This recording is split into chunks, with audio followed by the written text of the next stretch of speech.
Open your eye droid.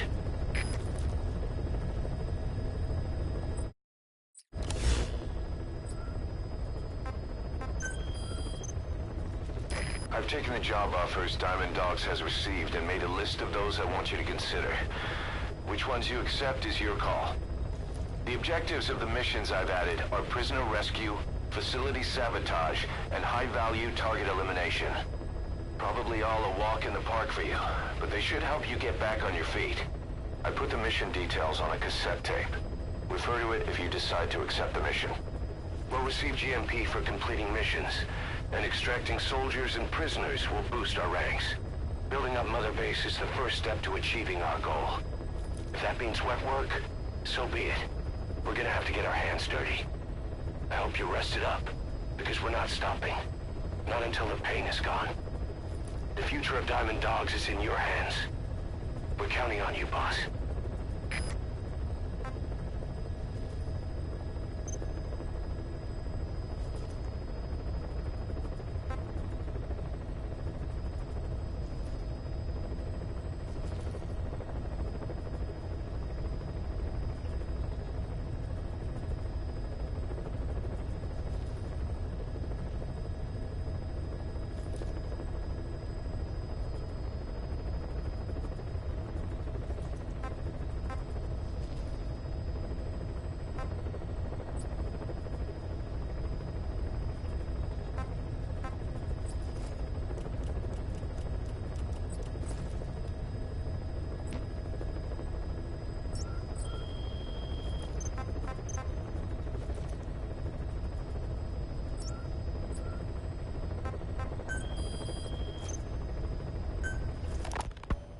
You were hospitalized in Dekelia, a British sovereign base area on Cyprus. It's part of British overseas territory that falls outside of Cypriot jurisdiction. You got moved from Cuba's Little America right into Cyprus's Little Britain. Why Dekelia? The UK and the US remain close allies. The last place Cypher would think to look for you is inside their own system. That's what kept you safe in British military hospital for 9 years. The safest place from a whale is inside its own belly. You were a regular Geppetto. Well, it wasn't Pinocchio who led me out to safety. So who was that guy? Cypher went so far as to attack British territory, burning their own ally. That's how badly they wanted you dead.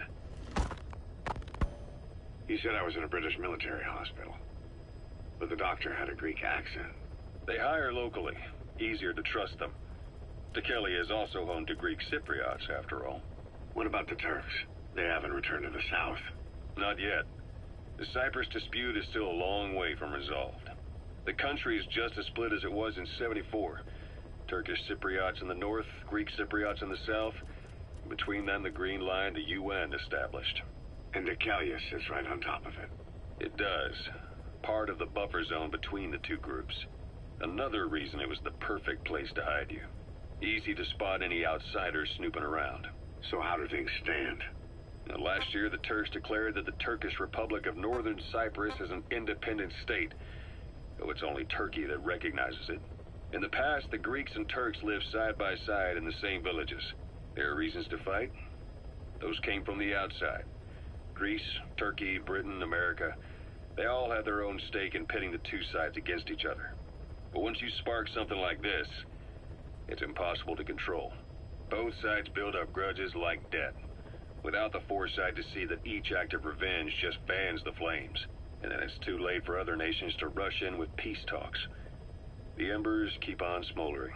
Each nation's arrogance only breeds anarchy.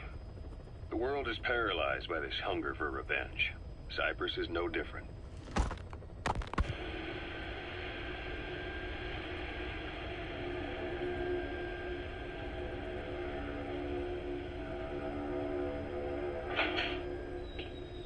You're up.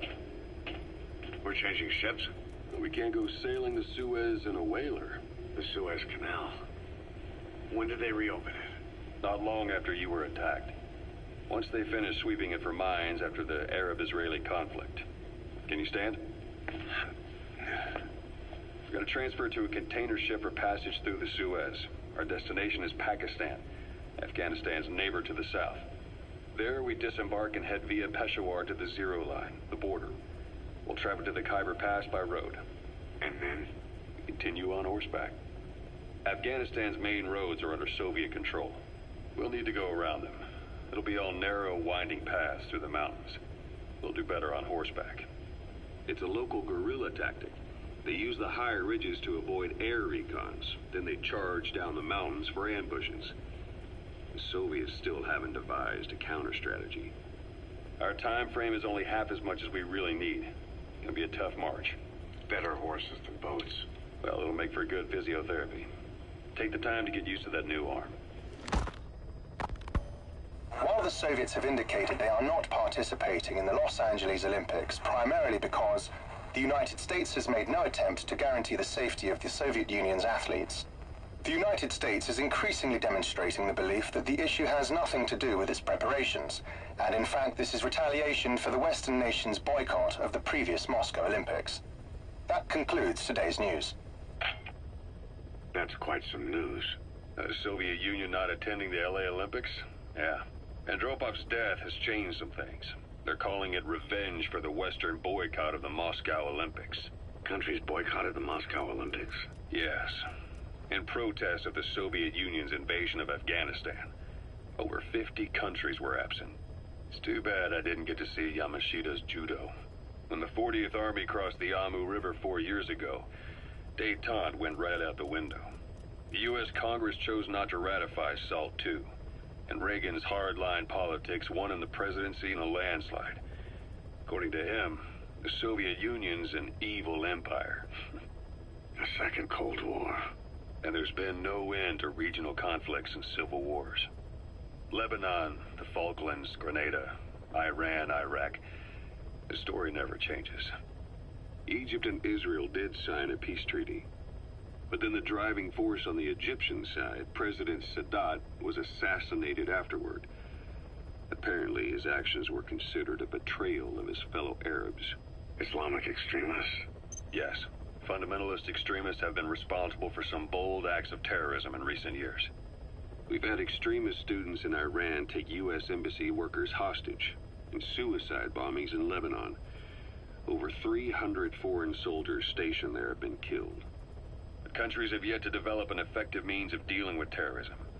Afraid of losing their own men, they've pulled their forces out, handing private forces a golden opportunity. Private forces? Small armies with no national affiliation, working for the highest bidder. That's right, they got the idea from you. After Mother Base went down, they began spreading to meet the soaring demand.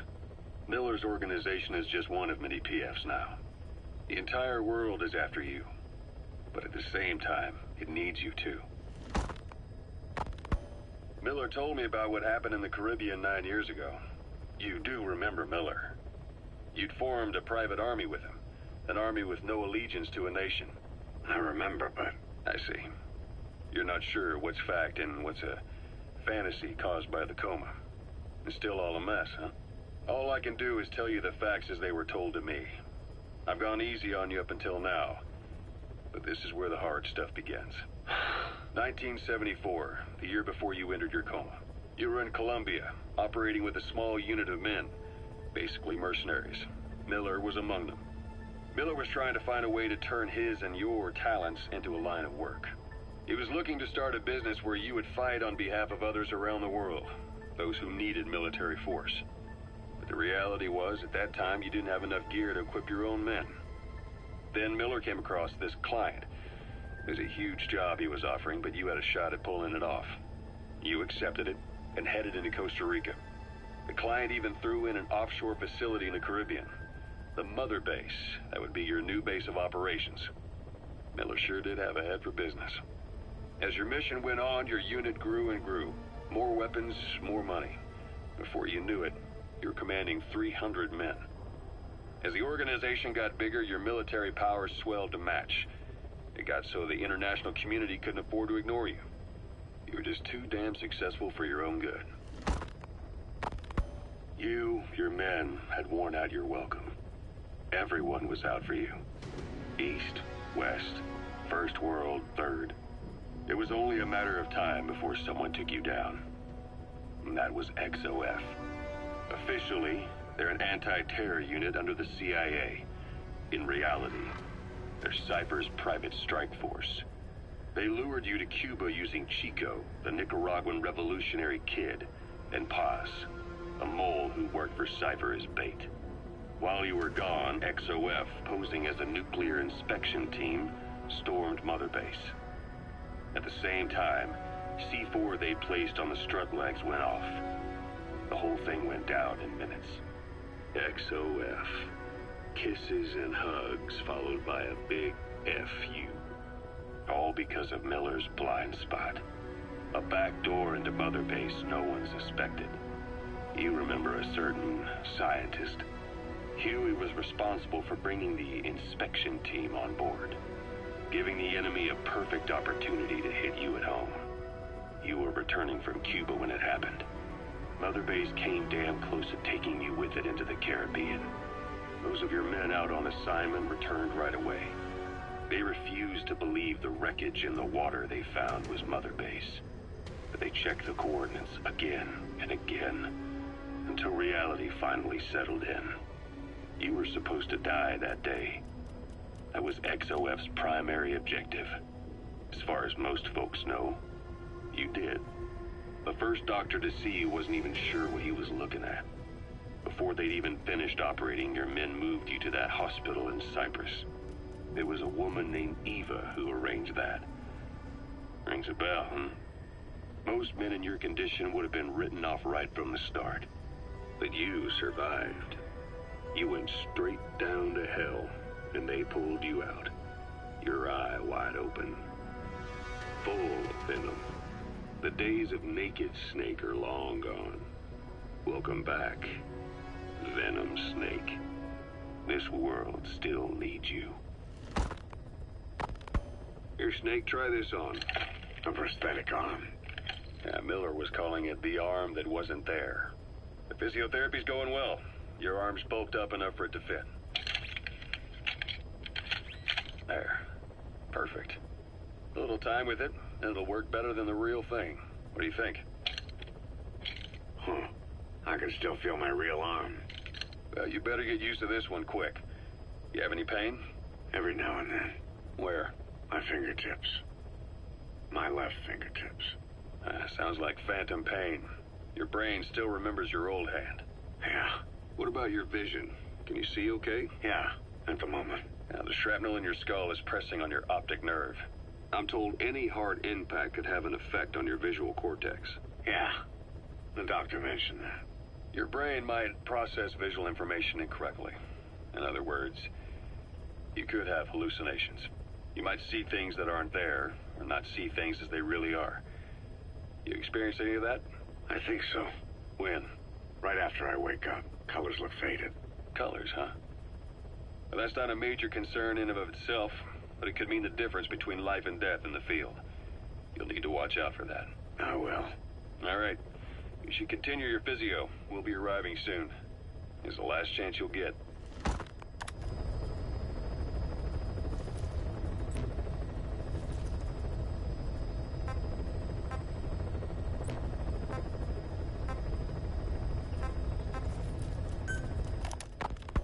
Ocelot. I hear they started calling you Shalashaska in Afghanistan. What's that about? You know the term Sharashka? It's slang for a suspicious, hastily thrown together organization. The word became associated with a type of forced labor facility in the Soviet Gulag system.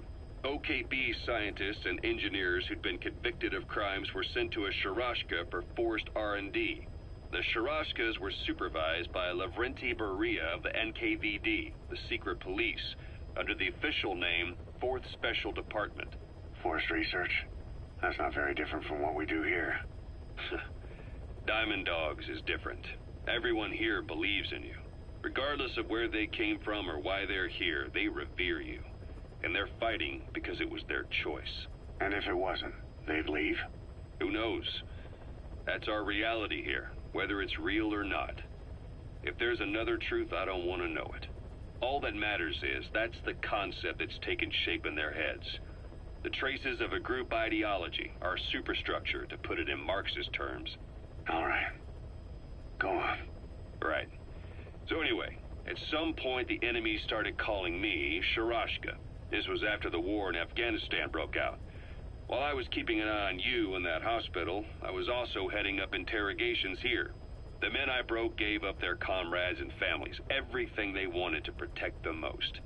No real cause for it. I just let myself get caught up in the old Russian pride.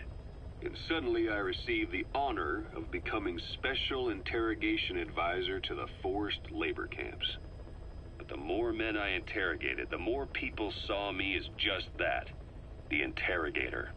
It helped cover my real objective of keeping you safe. You went that far for me? Far enough to keep you alive. I ended up being pretty well known among the Afghan guerrillas. Some of them would have seen me on the battlefield, and that's how I got the second half of the name. Shashka. It's a sword, a type of saber from the Caucasus. Russian dragoons and Cossacks carried them into battle. Now, the Russian Empire had a general by the name of Fyodor Arturovich Keller. His bravery earned him the nickname Russia's Greatest Shashka.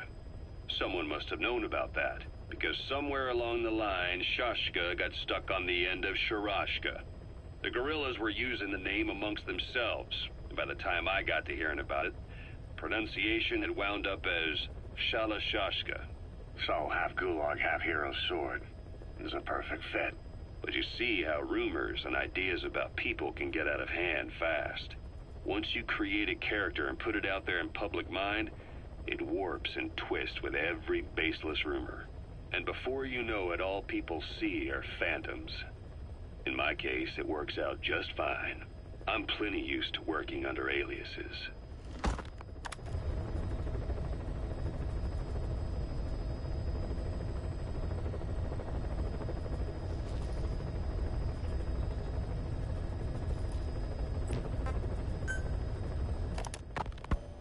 So SALT II still hasn't gone into effect. That treaty was drawn up to limit not just the size of the U.S. and Soviet Union's nuclear arsenals, but also their delivery systems. The whole deal. That's when we thought all those years of negotiations had paid off. Somebody decides to invade Afghanistan. The timing couldn't have been worse. The president was in the middle of the SALT II talks back then. You mean while you were busy trying to stop Peace Walker? I heard. President Ford was meeting with the General Secretary in Vladivostok. In his absence, the political brass in America detected what they didn't realize was false nuclear launch data from Peace Walker, and were on the verge of ordering a retaliatory nuclear strike. Coleman's big idea? Humans are incapable of destroying themselves. Turns out he never knew what humans are capable of. If that AI, the boss, hadn't found a way to stop the fake data transmission, they probably would have gone ahead with the launch. Deterrence was revealed as the pipe dream it was. All thanks to you. And her.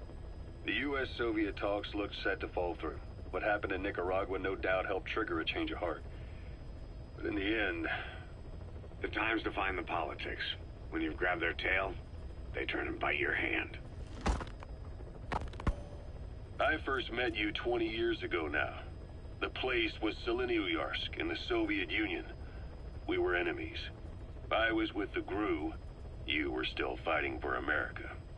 1964. Operation Snake Eater. Its objective? The assassination of the legendary soldier known as the Boss. When you returned home successful, they awarded you the title Big Boss. Your CO, Zero, sought to carry on the boss's will by covertly establishing his own organization. You knew the original members from Operation Snake Eater. From America, there was David O., or as he was to you, Major Zero. Donald Anderson, a.k.a. Sigint. Dr. Clark, who went by paramedic during the operation. And the fourth, you.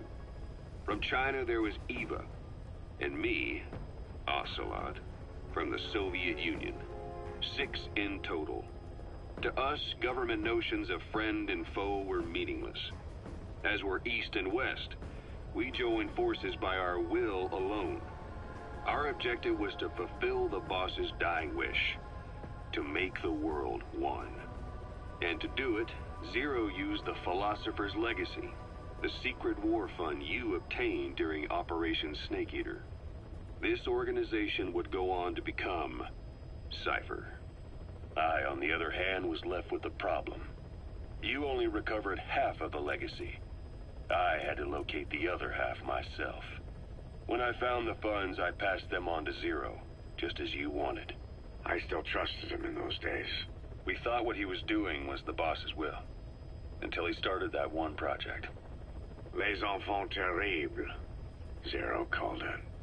You parted ways, as did Eva, leaving only Anderson and Clark still with him. I maintained limited contact, although truth be told, we were just keeping tabs on one another. The reason was always you. After you returned to the Army and created Foxhound, you left America. For a time, even I'd lost track of you. I'd imagine Zero did too. You always were the best when it came to hide and seek.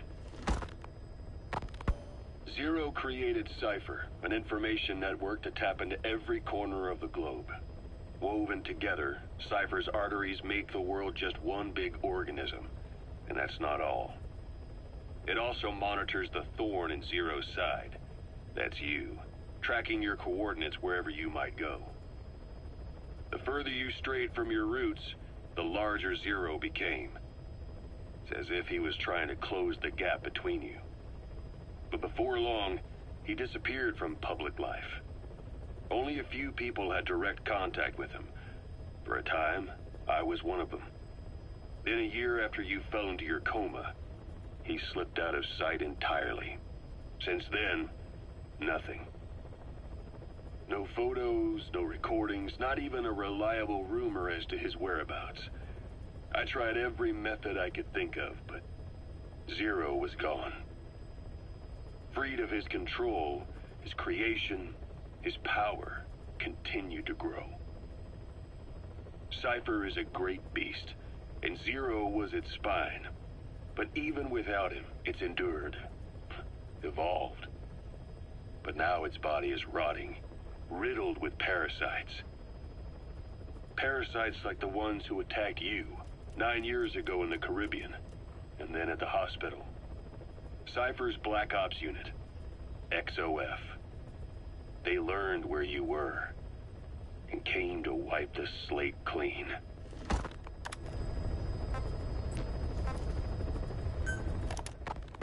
Christmas Eve, 1979. The Soviet Union rolled into Afghanistan. Muslims had revolted against the Soviet-friendly regime established the year before. The DRA forces could no longer contain it themselves, so the Soviets went in to intervene. The Afghan government was powerless and fraught with infighting. They lost the hearts and minds of the people, and that alarmed the Soviet leadership.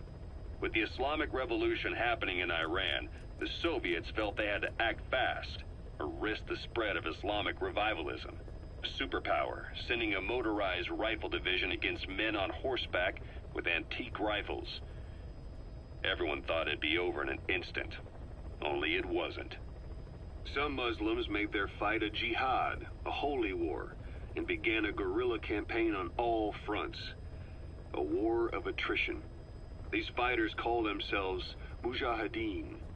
They're being supported by the West through Pakistan. That's why Miller was involved. He was training them near the Zero Line, sponsored by the CIA. The war has become a nightmare for the Soviet troops stationed here. They thought they'd be headed home in 6 months at the most. Then a year passed. 2 years. Now here we are 4 years on with no exit in sight. Afghanistan has become the Soviet Union's Vietnam. The Soviet troops on the ground want to go home, but at least they have homes to go back to. The Afghans have lost theirs. The Soviets destroy the kishlaks, villages, wherever they can.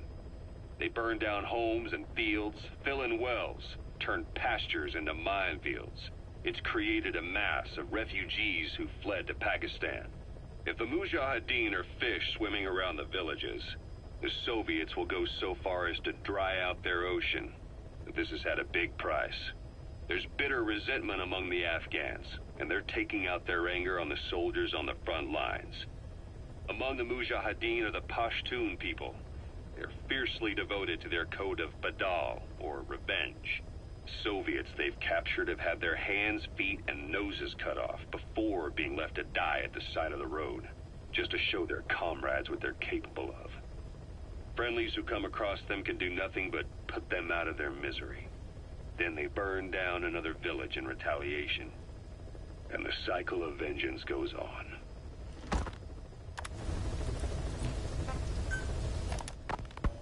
Snake, I wanted to ask you about the man on fire.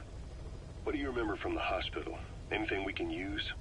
Well, he took off the moment the sprinklers started up. Sprinklers? The fire system? And when he got sprayed with water from the burst pipe, it slowed him down. When we escaped on horseback, he wouldn't cross the river either. And then it started to rain. And he disappeared. Water against fire. Is it that simple? I mean, it makes sense. It's just hard to believe it would work on a guy like that.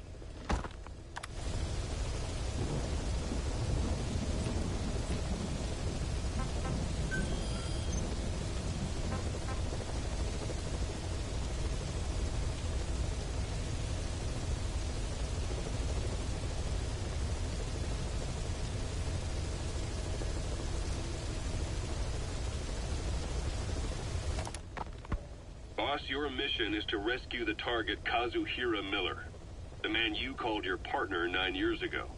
Miller was training guerrilla rebels near the Pakistani border when he was captured by the Soviets. He's currently being held at Dawandehar. Rescue Miller from the Soviet troops and extract him by chopper. It's time to prove to the world you're the real big boss.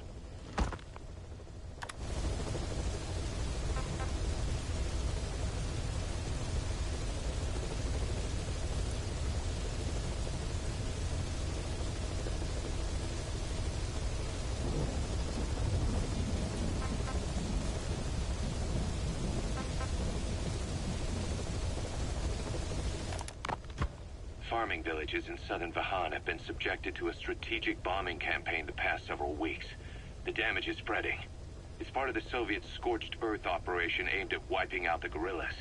The target this time is the commander of a Spetsnaz detachment.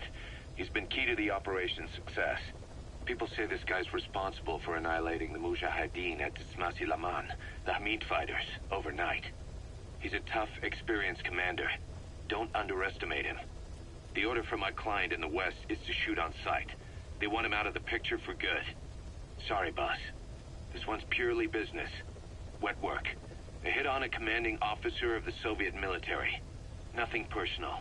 We're only doing this because it gets us one step closer to our goal.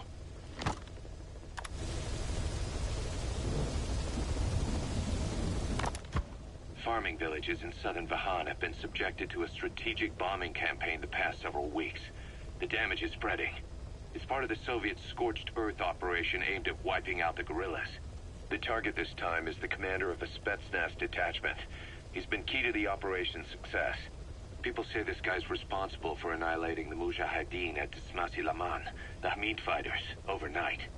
He's a tough, experienced commander. Don't underestimate him. The order from my client in the west is to shoot on sight. They want him out of the picture for good. Sorry, boss. This one's purely business. Wet work. A hit on a commanding officer of the Soviet military. Nothing personal.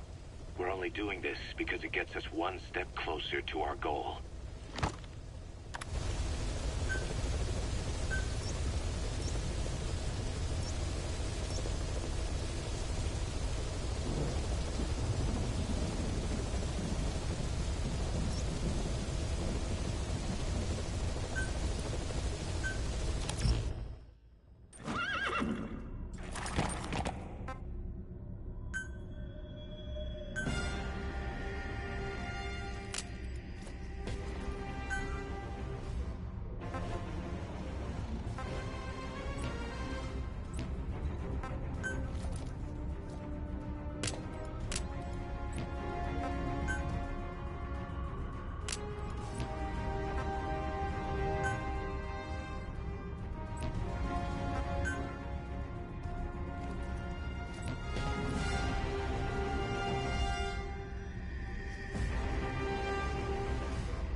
target is a Spetsnaz detachment commander. Your orders are to take him out. With skills like his, it'd be a shame to waste him. But I'll leave the method up to you. Boss, make your way to Deshago Calais and eliminate the target.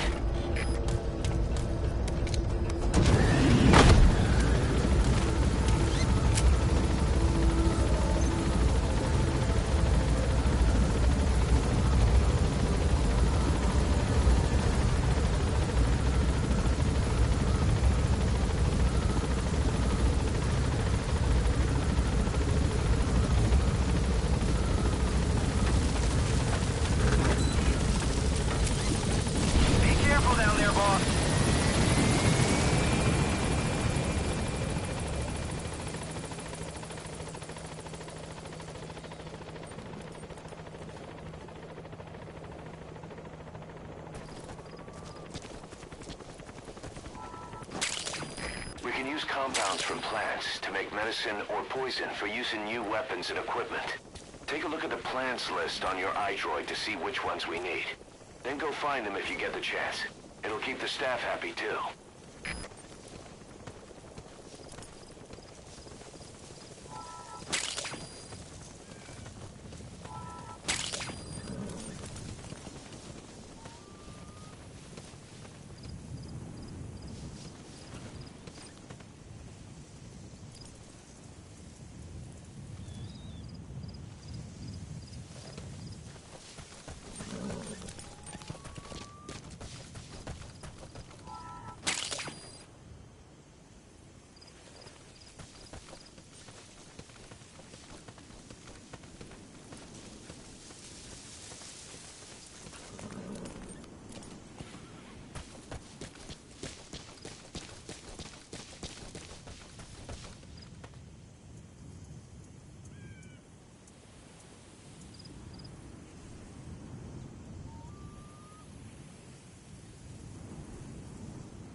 It'll be dawn soon.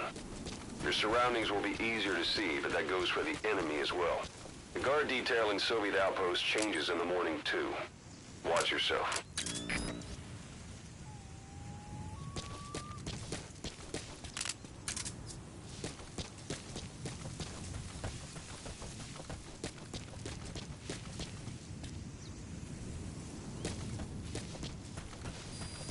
Beyond there is outside the mission area.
Start by heading for Dishago Calais. Check your map for the location. The target is camped out in that village, dressed as an ordinary soldier. That wild dog pup. He's a tough little guy. Boss, this is no time to be playing with animals. What are you gonna do, boss?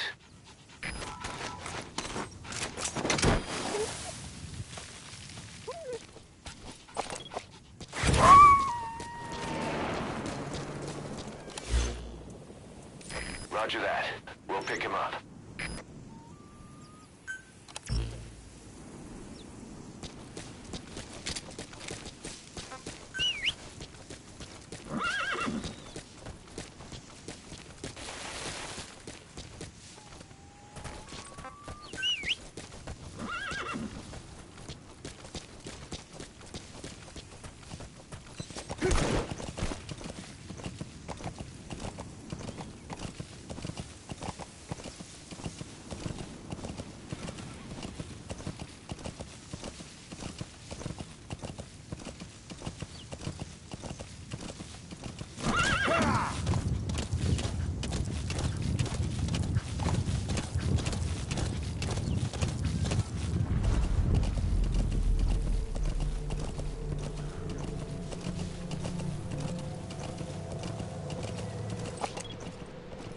Yeah.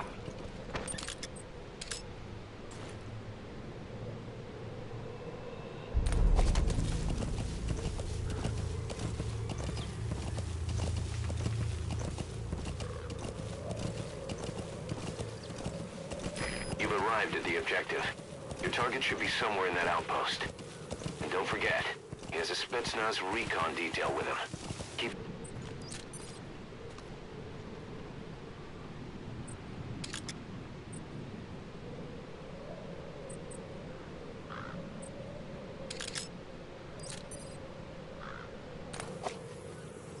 Yeah. Yeah.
Is that him?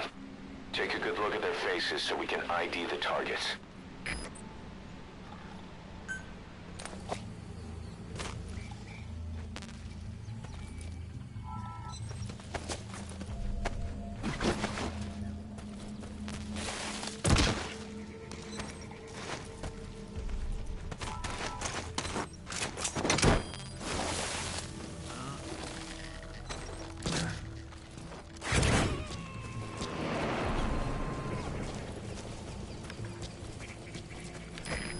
too. Roger that.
Those materials have already been processed. It may not be much, but we can use them straight away if you bring them back to base.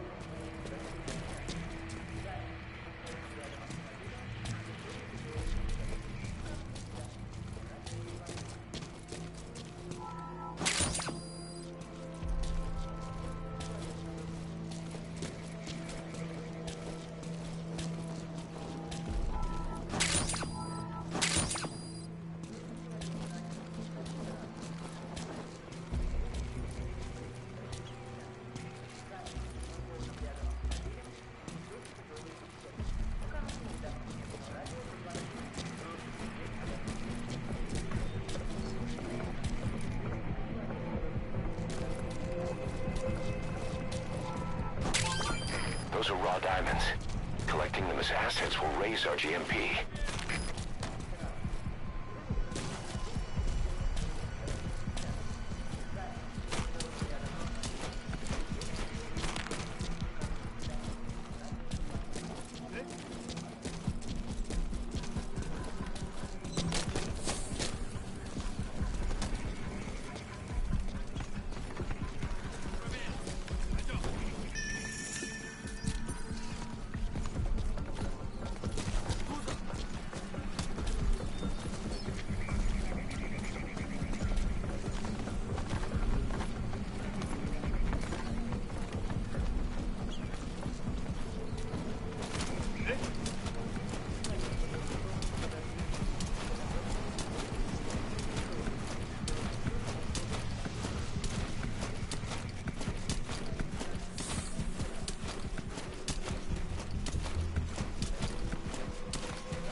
destroy that, or turn it off to shut off all the lights and surveillance cameras in the alley.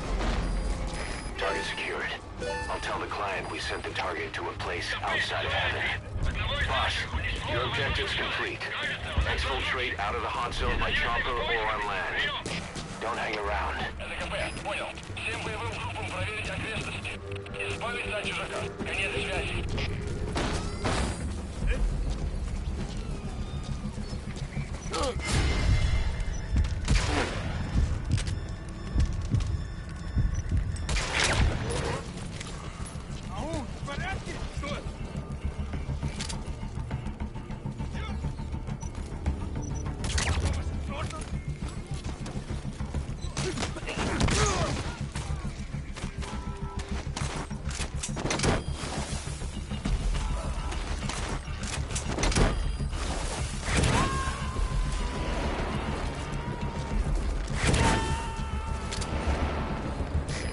Extract him.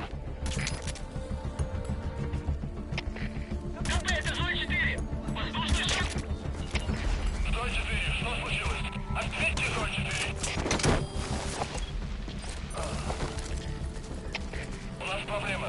Переводы по всем постам.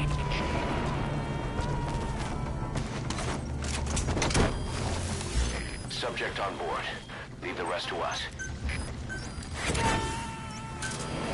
Roger.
Arriving shortly at LZ.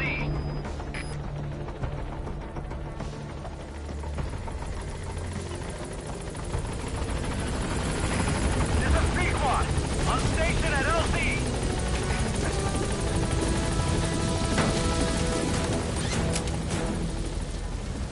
Gaining altitude.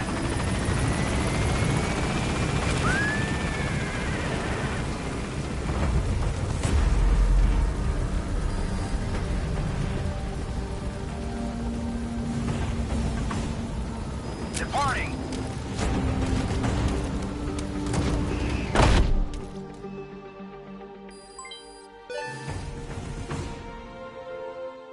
Mission complete. Great work.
you feeling, boss?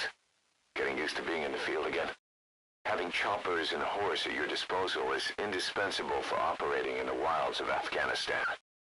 I've gone ahead and arranged for you to be able to develop and customize weaponry for support choppers. And you can also develop new equipment for D-Horse if you like. Use your iDroid to start development as needed.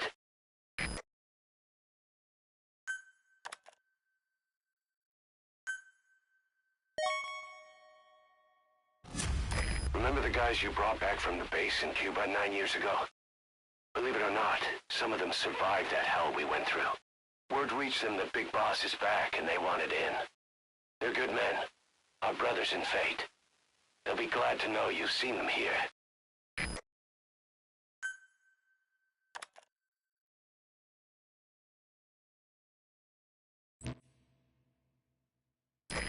Prolonged time in the field is bad for the body and mind. I think it's time you took a break. Do it for me. Come back to Mother Base ASAP.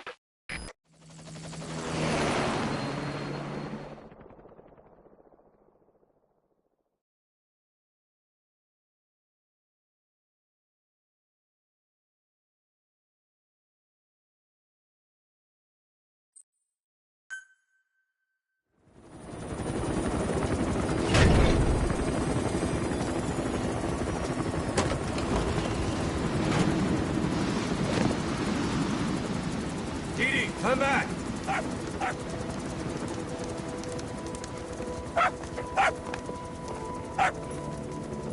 Mix.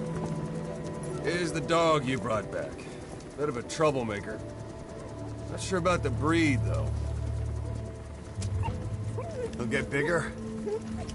Uh-huh. Like this. You know, I can look after him. He's still a pup, so he doesn't listen. I have a feeling someday he'll be useful. I suspect you discovered a real diamond in the rough. With a little polish, I'd say we got a true diamond dog on our hands.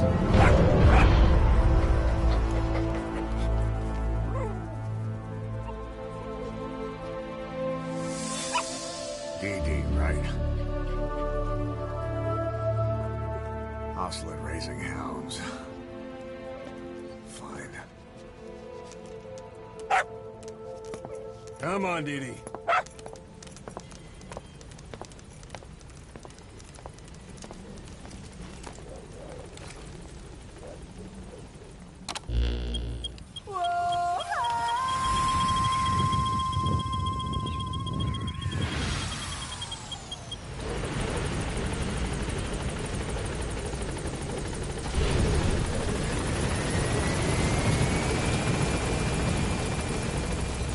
Welcome home, boss.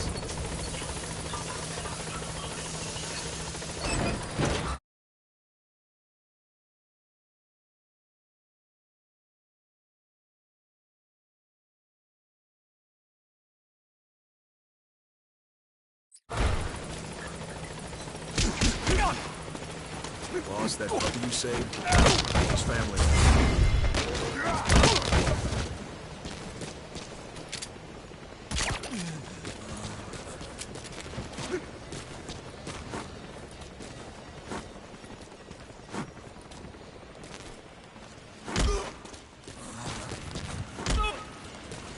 Boss, how about developing something? Roger.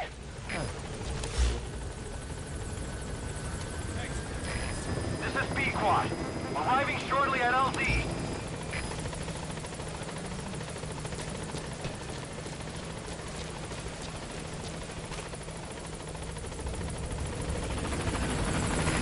This is B-Quad. On station at LZ.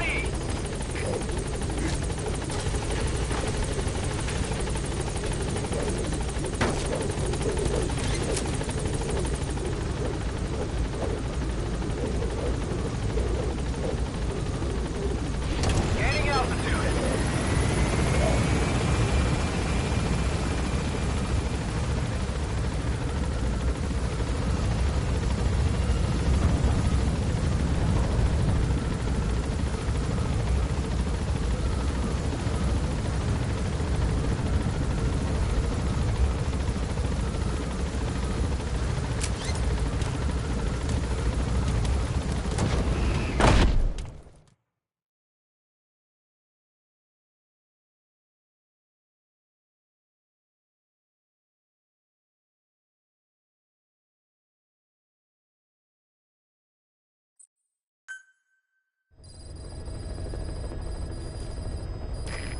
Connecting your iDroid to the onboard computer, you turn the chopper into your own Aerial Command Center, or ACC.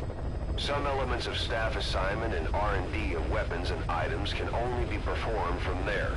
Take as long as you need to consider all your options.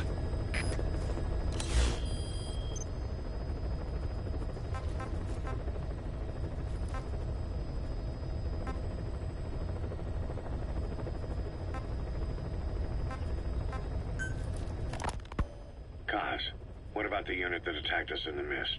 You knew something about them. That wasn't my first run-in with them. It happened right before I was captured by the Soviets. We were on the Zero line that day, the Afghan side, on our way back from training the Mujahideen at a mountain camp in Kunat province. There's a lot of that work in Afghanistan.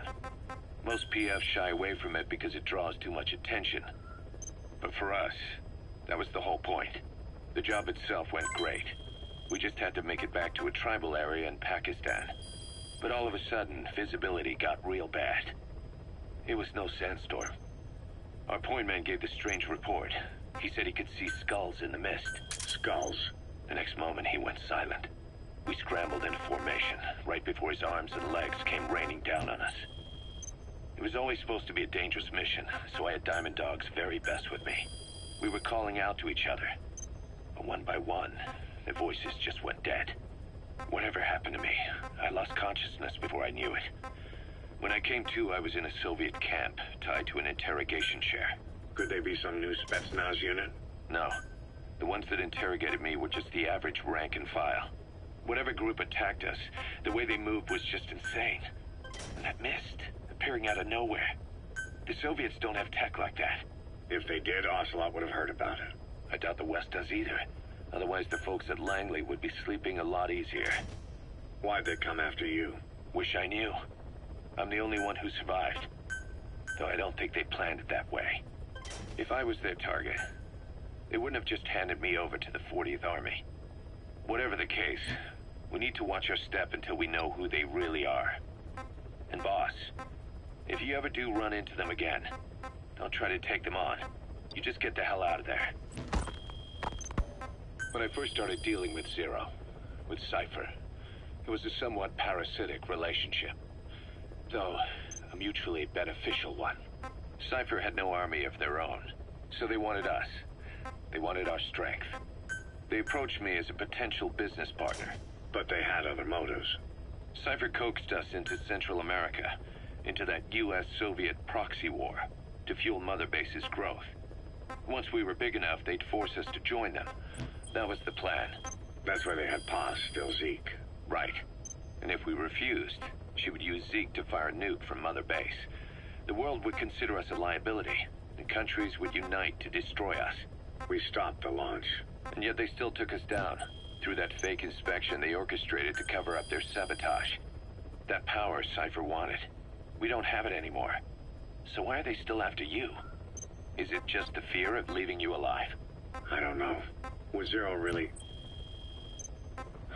All I know is the man I knew wouldn't want this. What do you mean? We have to consider that it might not be Zero we're dealing with. We know virtually nothing about Cypher anymore. How big they've gotten, what they want, or even who they really are. The new Mother Base started out as a test drilling rig operated by a mineral resources supplier, but their project fell through. The Seychelles government was happy to hand the place over to us. It was just scrap on stilts. So with a few dummy construction companies set up as fronts, we started renovating the half-finished rig. From the outside, it looked like the project was back on rails. Kaz, you... What? I see what you're doing. Recreating the Mother Base we had 9 years ago. Only this time. That's right.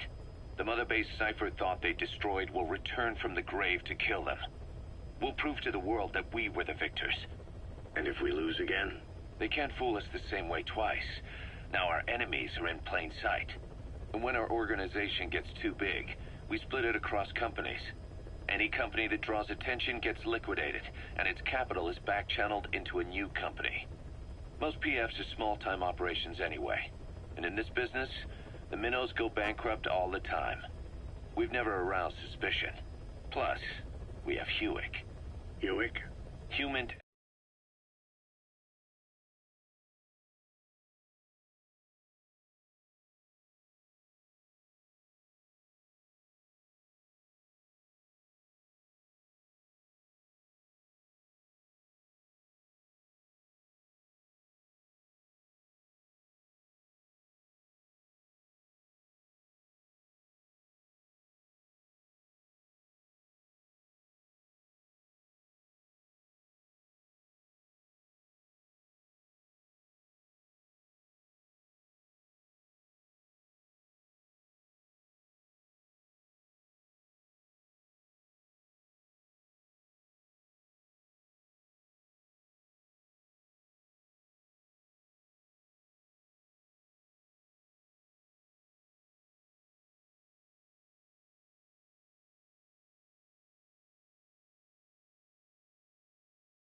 company. It's a business specializing in intel gathering. Think of it as a civilian intelligence agency. Cause that's... Remember what they were trying to accomplish at the prison facility in Cuba? That gave me the idea. We dispatch moles into conflict zones around the world, and each sets up an intel network on site. Then they stay in place to give us stable points of contact when other nations intervene in the conflicts. Hewick's strength is that it has a cutout at each level. You get your job from one guy, then you hand it off to another. No one has direct access. It's a perfect black box. Hewick members also work their way into the superpowers intelligence agencies to make sure Diamond Dogs gets work. We have those countries by the balls. That's our deterrent when we need it. networking. In the intelligence community? Sure, that's how we've grown this far. And when you go out on missions, intel from Hewick will be there to back you up. But despite all that, Cypher has its eyes on us. The only reason I'm not dead is that they needed to know where you were. Figured if you woke up, I'd go straight to you. That's why you made that ruckus at the Zero Line. Yeah, to make their own surveillance work against them. I think it took some of the heat off Cyprus. Kaz. Then I just had to wait for you to save me. And I've gotten used to waiting. Kaz. That's not all. It was a good chance to scout the market. And with the West wanting the Soviets out of Afghanistan, their agencies are bursting at the seams with funding. Boss, let's start by building up our Afghan presence. Why put Mother Base in the Seychelles? We're at the center of the world here. We're all the way out in the Indian Ocean. Come on. Lebanon, Sri Lanka, East Timor, and Africa. From here, our reach extends to conflict zones the world over, including Afghanistan, of course. So it's prime real estate for a mercenary. Exactly. Latin America isn't as close as I'd like, but we have Amanda and her people to help in that department. And besides, the Seychelles government owes us a favor. Owes us? The Seychelles has strong ties to the east, which the West wanted to shake up. It came to a head 3 years ago in an attempted coup. It was a force of South African mercenaries with U.S. backing behind the scenes. They were only platoon size, but South Africa is home to some heavy PFs. Too much for the Seychelles to handle. In the end, they accepted help from the Tanzanian army and quelled the coup. We set up the deal and handled on-site tactical instruction. That led to some training work for the Seychelles military. And when we put down a mutiny within their forces, well, we made a lot of people happy. They don't pay us. They just let us have a piece of their offshore territory on the promise we'll come running if something else happens. So we're bodyguards, too. It's a good setup. We can only take Mother Base so far here. We'll have to find somewhere else when this place starts getting big. Aren't you being a little hasty? Nothing hasty about it. You're back with us now. So, Kaz, the ship that took us from Cyprus, it used to be a whaler. Yeah, a Japanese vessel. How was the voyage? It was... stimulating. Well, she was part of a whaling fleet up until a few years ago.